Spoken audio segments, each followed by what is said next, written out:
Hello everyone. तो welcome back. चलो भाई, एक बहुत बेहतरीन क्वेश्चन की ओर अपन आते हैं, देखते हैं और डिस्कस करते हैं। ठीक है, हमारे क्वेश्चन क्या कह रहा है भाई? क्वेश्चन कह रहा है कि a satellite of moon revolves around it in a radius n times that of the radius of the moon. ठीक है, यहाँ पर सिस्टम अपना कुछ ऐसा है कि भैया एक मून है, ठीक है, मून है बेसिकली, इसके चारों ओर, और जिस तरीके से लैंग्वेज यूज करी गई है आप यहाँ पर सर्कुलर मोशन वगैरह मानकर चल सकते हैं। ठीक है, जिस तरीके से लैंग्वेज गिवन है क्वेश्चन में, तो यहाँ पर सर्कुलर मोशन करते हुए करते हुए करते हुए एक सैटेलाइट मून के इर्द गिर्द मंडरा रही है, घूम रही है। इस तरीके से यहाँ पर क्वेश्चन में बताया गया है कितनी दूरी पर घूम रही है। अगर मून का रेडियस r है तो स्मॉल n टाइम्स r, इतने इतने डिस्टेंस पर मून के सेंटर से वो सैटेलाइट ऑर्बिट कर रही है, घूम रही है। ठीक है, चक्कर लगा रही है, मंडरा रही है। यहां पर अब आपसे कहा जा रहा है कि ड्यू टू कॉस्मिक डस्ट, ठीक है, यानी कि स्पेस परफेक्ट वैक्यूम नहीं होता, वी ऑल नो डेट, है ना। वहां पर अर्थ के कंपैरिजन में डेंसिटी इतनी कम है कि हम उसको कह देते हैं वैक्यूम, लेकिन या ऑफ कोर्स वी नो कि गैसेस वगैरह भी बिल्कुल पाई जाती हैं, है ना, and other materials as well.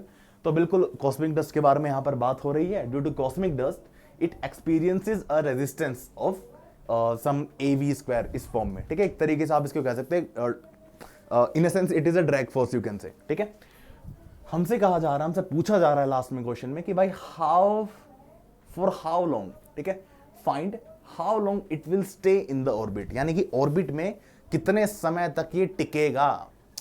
यार सीधी सी बात है, ठीक है, अगर ये मान लीजिए मेरा हाथ ही मून है, ठीक है, इसके इर्द गिर्द चारों तरफ इस तरीके से एक सैटेलाइट घूम रही है, और जब ये घूम रही है, ठीक है, तो घूमते घूमते घूमते घूमते टेंजेंशियली अगर आप देखें, टेंजेंशियल मतलब इक्वेशन ऑफ मोशन अगर आप यहाँ पर लिखते हैं, ठीक है, तो यहाँ पर कॉस्मिक डस्ट की वजह से फोर्स, एक रेजिस्टेंस फील हो रहा है, वो हमको गिवन है। ठीक है, तो यहाँ पर टेंजेंशियल इक्वेशन ऑफ मोशन वगैरह हम यूज कर सकते हैं, है ना, we can use that part.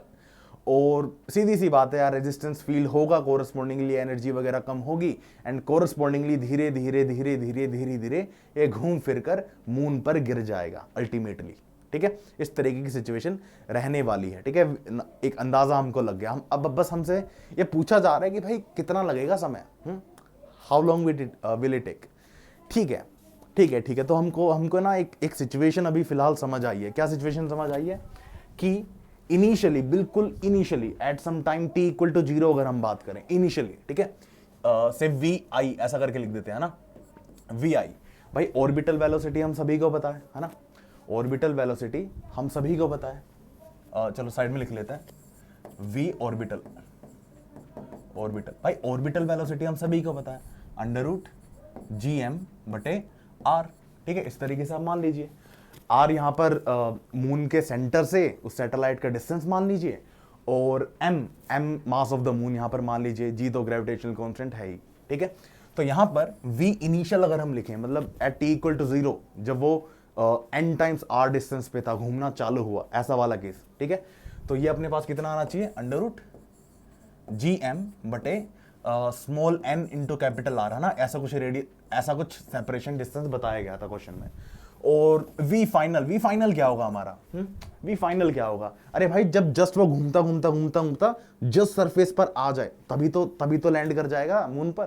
ठीक है जी, ठीक है, तो वी फाइनल अपना कुछ ऐसा होना चाहिए, √gm/R, just capital R, where n is greater than 0। ठीक है, बिल्कुल लॉजिकल केस है। ठीक है, तो अब समय कैसे निकाले भाई, टाइम कैसे निकाले? साफ नजर आ रहा है, टेंजेंशियल फोर्स लग रही है यहाँ पर, तो टेंजेंशियल इक्वेशन ऑफ मोशन लिख देते हैं। ठीक है, टेंजेंशियल इक्वेशन ऑफ मोशन यहाँ पर लिखेंगे तो simply writing mass into acceleration, ठीक है, dv/dt सीधा लिख देते हैं, mdv/dt इक्वल टू, ठीक है, नेगेटिव साइन वगैरह आप कंसिडर कर लेते हैं यहाँ पे। ठीक है, a v² ऐसा करके, a v² ऐसा करके। ठीक है, ये चीज आपके सामने है। m मास ऑफ सैटेलाइट है, a कुछ क्वेश्चन में कांस्टेंट गिवन था, और एट सम टाइम t से v is the speed of the orbiting satellite, ठीक है, अराउंड द मून। ठीक है, ऐसा वाला केस है। तो यहां से फर्दर हमें क्या मिल रहा है भाई? यहां से फर्दर हमें मिल रहा है 1/v² dv equal to a/m। ठीक है, ये तो कांस्टेंट पार्ट है, इसको साइड में हटाओ, और यहाँ पर आपका dt आएगा ना, बस यहाँ पर आपका जस्ट dt आएगा। ठीक है, मारो इंटीग्रेशन। अब कहाँ दिक्कत आ रही है, इंटीग्रेशन यहाँ पर अपन करेंगे तो लिमिट्स क्या पुट कर रहे होंगे भाई, at t equal to zero, at t equal to zero speed अपनी v इनिशियल मान लीजिए at t equal to zero, और एट सम टाइम t जब वो धीरे धीरे कॉस्मिक डस्ट के रेजिस्टेंस की वजह से होकर धीमा होकर यहाँ पर बिल्कुल बिल्कुल बिल्कुल क्लोज क्लोज क्लोज आते आते मून की जस्ट सरफेस पर टच कर जाए, लैंड कर जाए, ऐसा करके, ठीक है, क्रैश कर जाए एक तरीके से आप कह लो, ठीक है। तो वो टाइम t मान लीजिए, तो उस समय स्पीड क्या है, v फाइनल, ये अपनी आंखों के आगे है, ठीक है। अब मेरे भाई यहाँ पर खेल खत्म, पिट्टूस खत्म, सब सिस्टम खत्म, सिंपल इंटीग्रेशन करो, ठीक है। इसका इंटीग्रेशन भी अपने को पता भाई क्या आएगा, 1/b² का इंटीग्रेशन क्या आ रहा होगा, -1/b ऐसा करके आ रहा होगा ना। We can just simply put all these values and get the answer, ठीक है। तो ये सब कुछ जमा घटा आप जब कर लोगे, ठीक है, फाइनली आपको जो सॉल्यूशन ऑब्टेन होगा, है ना, वो अपना एक्चुअली क्या होगा, एक second,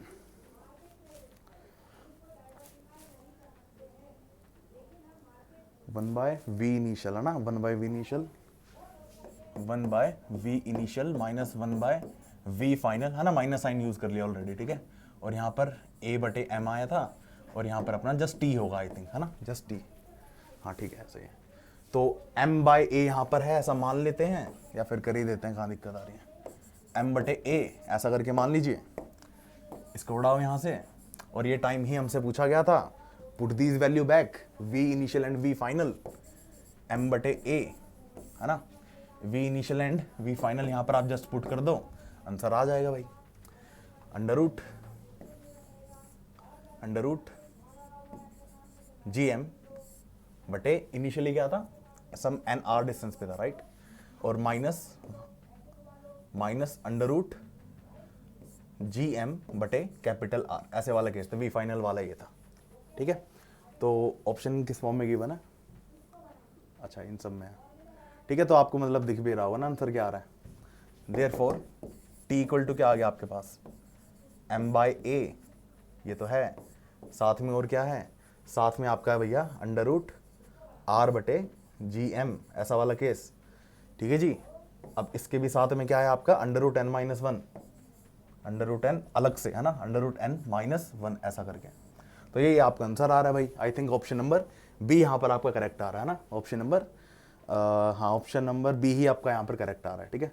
so option number B is the right one here, option number B is the right one here. यहाँ पर कई सारे ऐसे क्वेश्चन पूछे जा सकते हैं, यानी कि बाइंडिंग एनर्जी वगैरह से रिलेटेड, है ना, कोई 3 सिस्टम मान लीजिए, जैसे कि बेस्ट एग्जांपल तो यही रहेगा, अर्थ है, अर्थ के चारों ओर, ठीक है, इंडिपेंडेंटली मान लेना सिस्टम, बस यही है कि अर्थ है, अर्थ के चारों ओर मून घूम रहा है, और मून के चारों ओर ऑर्बिट कर रहा है एक सैटेलाइट, ऐसा वाला केस कंसिडर कर लो। तो यहां पर अर्थ का भी इन्फ्लुएंस है सैटेलाइट पर, मून का भी इन्फ्लुएंस है सैटेलाइट पर, तो ऐसे कुछ सिस्टम को कंसिडर करके आपसे फर्दर क्वेश्चन बनाया जा सकता है, पूछा जा सकता है कि what will be the binding energy, what will be the binding energy of the system, so that कि ये पर्टिकुलर सैटेलाइट अपने आप कह सकते हो under the gravitational influence of this earth and moon system इससे बाहर जा सके, या फिर कुछ पर्टिकुलर स्पीड v अटेन कर ले इतने डिस्टेंस पर। इस तरीके का क्वेश्चन बनाया जा सकता है, इसमें कुछ बहुत कठिन होता नहीं है, ठीक है। अगर आपको बस ये सारी चीज़ें क्लियर हैं, ठीक है, टेंजेंशियल इक्वेशन ऑफ मोशन वगैरह कैसे लिखते हैं, रेडियल इक्वेशन ऑफ मोशन वगैरह कैसे लिखते हैं, है ना, अलग अलग कोऑर्डिनेट सिस्टम्स अगर आपको क्लियर हैं तो ये क्वेश्चन कठिन नहीं है, ठीक है। ये सब अपन 11वीं 12वीं से करते ही आ रहे हैं, कुछ इसमें मुश्किल नहीं है ज़्यादा, हल्का सा एक बार रिवाइज करने वाली चीज़ है। चलो ठीक है दोस्तों, इसी तरीके से हम बहुत सारे नए नए क्वेश्चंस के साथ मिलते रहेंगे, तो जल्दी हमारा मिलना होगा दोबारा। तब तक के लिए आपके मन में कोई सवाल हो, कुछ चीज़ आप पूछना चाहते हो, तो बिल्कुल भाई बेझिझक, comment section is all yours, ठीक है। तो दोस्तों मिलते हैं जल्द ही एक नई वीडियो के साथ, एक नए कंसेप्ट के साथ, एक प्यारे नए क्वेश्चन के साथ, ठीक है। तब तक के लिए पढ़ते रहिए, ठीक है, और मन में कोई भी डाउट या सवाल आए तो कमेंट सेक्शन आपका ही है। Thank you so much guys, मिलते हैं जल्दी।